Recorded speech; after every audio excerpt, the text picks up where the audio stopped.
হবিগঞ্জ 1 আসন থেকে নির্বাচিত মাননীয় সদস্য জনাব রেজা কিবরিয়া। বাজেটের বিষয়ে আমি কিছু বলতে চাই। আমি এই ফিল্ডে ৪৫ বছর চাকরি করেছি। ১৯৮৪ সালে আমি আন্তর্জাতিক মুদ্রা তহবিলে চাকরি শুরু করি এবং শেষ করি আন্তর্জাতিক মুদ্রা তহবিলের উপদেষ্টা হিসাবে কম্বোডিয়ার অর্থমন্ত্রীর। তো এইটা একটা বাজেট। প্রথম কথা হলো যে এটা খুব কঠিন পরিস্থিতিতে আমাদের মাননীয় মন্ত্রী তৈরি করেছেন। পৃথিবীর পুরো অর্থনীতি একটা ধসের দিকে নামছে এবং এই পরিস্থিতিতে করা খুব কঠিন। এখন বিভিন্ন ফোরকাস্ট আছে। ওয়ার্ল্ড ইকোনমিক আউটলুক ফোরকাস্টে প্রত্যেক 6 মাস পর পর কমছে এবং স্ট্রেটস অফ হরমুজ এর পরিস্থিতির জন্য এটাতে আশ্চর্য হওয়ার কিছু নেই। প্রথম কথা আমি বলতে চাচ্ছিলাম যে একটা স্ট্যাটিস্টিক্সের একটা হায়ারার্কি আছে, একটা বেশি রিলায়েবল, একটা কম রিলায়েবল।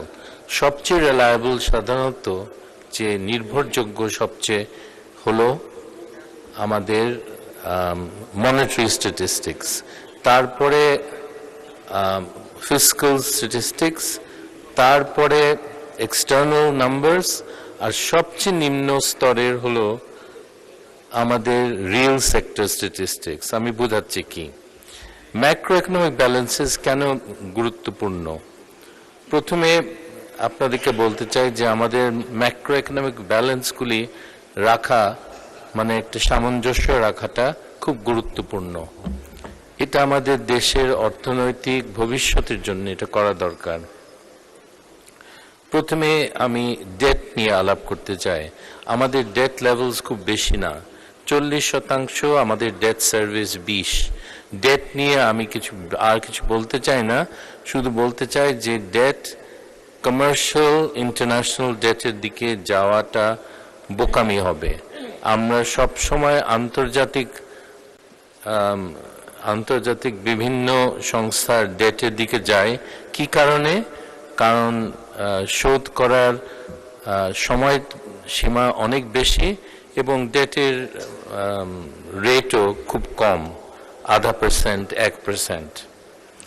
এখন এই বাকি আমার কথাগুলি আমি একটা সার্টেন ফরম্যাটে ফেলবো। শুরু করব রিয়েল সেক্টর দিয়ে। প্রথমে আমাদের মুদ্রাস্ফীতি। এখন মুদ্রাস্ফীতি আপনারা ভাবছেন যে এটা শুধু একটা পৃথক একটা ইস্যু। নো, মুদ্রাস্ফীতি সব কিছুর সাথে জড়িত, এক্সচেঞ্জ রেটের সাথে জড়িত, মনিটারি পলিসির সাথে জড়িত, আমাদের গ্রোথের সাথে জড়িত এবং আমাদের ফিসক্যাল পলিসি কি সেটার সাথে জড়িত।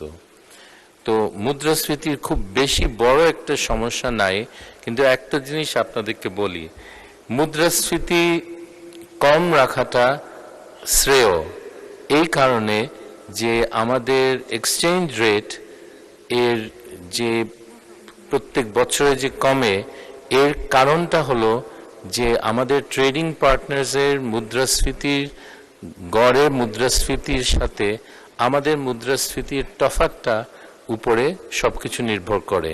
যদি আমাদের মুদ্রাস্ফীতি 10 হয় আর আমাদের ট্রেডিং পার্টনার্সের 3 হয়, তাহলে আমাদের এক্সচেঞ্জ রেট 7% কমবে। তারপরে গ্রোথ এখন মোটামুটি ভালো, কিন্তু ইনফ্লেশন আর গ্রোথ লিঙ্কড। আমরা লো ইনফ্লেশন আর লো গ্রোথ যদি চাই, আমাদের ইতিহাসে একবারই হয়েছে অনেক আগে, তখন মুদ্রাস্ফীতিও কম ছিল আর আমাদের গ্রোথও ভালো ছিল। এখন লেবার এন্ড ওয়েজেস, এইগুলি আমাদের শ্রমজীবীদের বেতনের একটা গুরুত্বপূর্ণ একটা প্রভাব পড়ে মুদ্রাস্ফীতির। সবচেয়ে ভালো অবস্থা কখন জানেন? আমার বাবা আমাকে শিখিয়েছে একটা সিম্পল একটা রেশিও, সেটা হলো টোটাল ইনকাম দিন মজুরদের তারা যারা কোদাল নিয়ে রাস্তার পাশে বসে থাকে, যাদেরকে কেউ দেখে না, এবং ডিভাইডেড বাই কোর্স রাইস। যেমন দিনমজুরের যদি বেতন 140 টাকা হয় আর সস্তা চালের দাম যদি 20 টাকা হয়, সে 7 কেজি বাসায় নিতে পারবে। এই রেশিওটা খুব খেয়াল করতেন উনি, কারণ উনি দেখতেন যে দিন মজুরের জন্য এটা খুব গুরুত্বপূর্ণ, এবং আমাদের সরকার জনগণের সরকার হওয়ার কথা, আমাদেরও তো এটা দেখা উচিত। অ্যান্ড ইনকাম ডিস্ট্রিবিউশন, আমাদের বৈষম্যের কথা বড় বড় বক্তৃতা অনেকে শোনান, কিন্তু গত সরকার এটা নিয়ে কোনো কাজ করেনি। আপনারা এটা জানেন যে গরিব লোকরা তারা যদি এক্সট্রা ইনকাম পায়, প্রান্তিক যে ইনকাম পায়, তার বড় একটা অংশ তারা খরচ করে 100%, এবং এটা সরকারের, এটা অর্থনীতিতে একটা পজিটিভ একটা প্রভাব ফেলে। আপনি একটা কোটিপতিকে যদি টাকা দেন, 10,000 টাকা দেন, সে হয়তো খরচই করবে না, এটা আমাদের অর্থনীতিতে খুব বেশি প্রভাব পড়বে না। কিন্তু গরিবরা 1,000 টাকা কি 100 টাকা পেলে 100 টাকাই খরচ করবে। সো তাদের মধ্যে একটা ইনকাম ডিস্ট্রিবিউশন করা, আমি মনে করি এটা সম্ভব এবং এটা করা উচিত। Finally, quality of growth, ICOR. ICOR শব্দটা হয়তো আপনারা ফ্যামিলিয়ার না, ইনক্রিমেন্টাল ক্যাপিটাল আউটপুট রেশিও। কতটুকু ক্যাপিটাল দিলে আমার গ্রোথ বাড়বে, এটা খুব গুরুত্বপূর্ণ। আমি যদি টাকা দিয়ে অনেক বিনিয়োগ করি আর বড় বড় 7,000 স্কোয়ার ফুটের অ্যাপার্টমেন্ট বানায় আর শপিং মল বানায়, আমার প্রবৃদ্ধির হার বাড়বে না। আমার মাননীয় সদস্য, আপনি কমফোর্টেবলি শেষ করতে গেলে কয় মিনিট লাগবে? আচ্ছা, তাহলে আপনাকে আর 4 মিনিট দেওয়া হলো, দয়া করে 4 মিনিটের মধ্যে শেষ করুন। মিনিট দেন। হ্যাঁ জি, পরে আমি ইউটিউবে 4 মিনিটস থাকতে হবে আমাকে।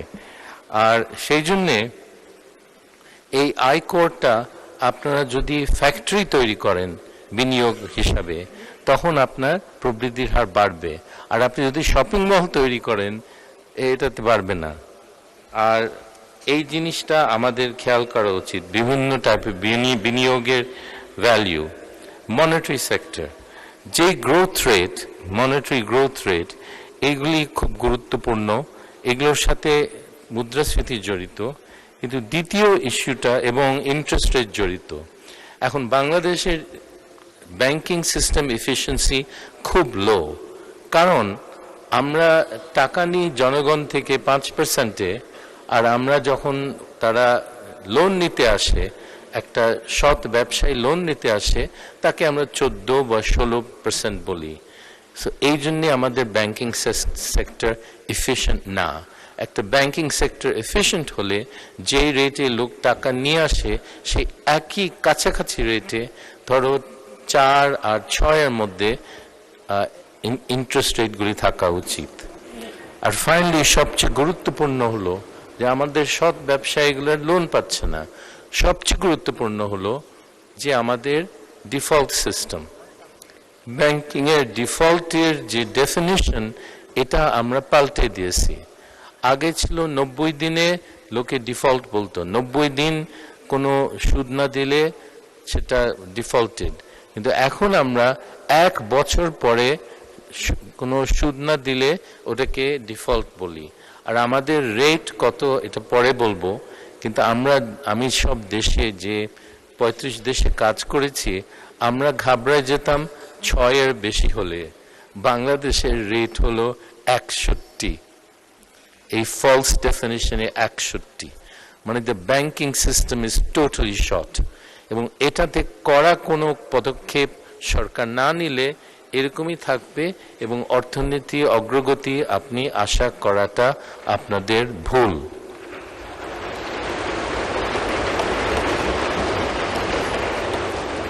আমি আশা করি অর্থমন্ত্রী সাহেব এই ব্যাপারে কিছু করবেন, কারণ আমাদের ব্যাংকিং এফিসিয়েন্সি বাড়াতে হবে।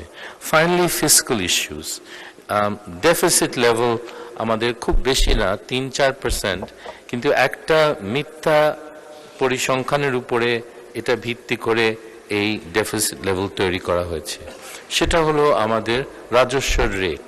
রাজস্ব রেট গত 15 বছরে 80, 84, 84 উপরে কোনোদিন যায়নি, এক বছরে 70 ছিল। সো আমরা বাজেট করি হাই রাজস্ব রেটে, কিন্তু আসলে এটা হয় না, এবং এটা প্রত্যেক বছরে হয় না। প্রত্যেক বছরে হয় না তো এটা একটা আন্দাজ করা উচিত। আর তখন শেষ মুহূর্তে আমাদের মন্ত্রী, মহামান্য মন্ত্রীকে ফাইন্যান্সিং করতে হবে, এবং 3 সোর্স থেকে তাকে ফাইন্যান্সিং করতে হবে। একটা হলো নন ব্যাংক প্রাইভেট, আরেকটা হলো ব্যাংক দেশি, আরেকটা হলো বিদেশি। সবচেয়ে ডেঞ্জারাস অফকোর্স বিদেশিটা, কিন্তু সবচেয়ে মুদ্রাস্ফীতি বাড়বে সবচেয়ে প্রথম দুইটাতে, ব্যাংক বরোয়িংয়ে। এখন আরেকটা ইস্যু আছে ফিসকালে, কোয়ালিটি অফ এক্সপেন্ডিচার। টাকা খরচ হয় কিন্তু কাজ হয় না। তাহলে আমাদেরকে এই ব্যাপারে কিছু একটা পদক্ষেপ নিতে হবে, আমাদের সরকার সেটা নেয়নি। ফাইনালি আমি জাস্ট কনগ্রাচুলেট করতে চাই আমাদের মন্ত্রীকে, যে মহামান্য মন্ত্রীকে। ধন্যবাদ মাননীয় সদস্য, for your great contribution budget ডিসকাশনের জন্য অসংখ্য ধন্যবাদ।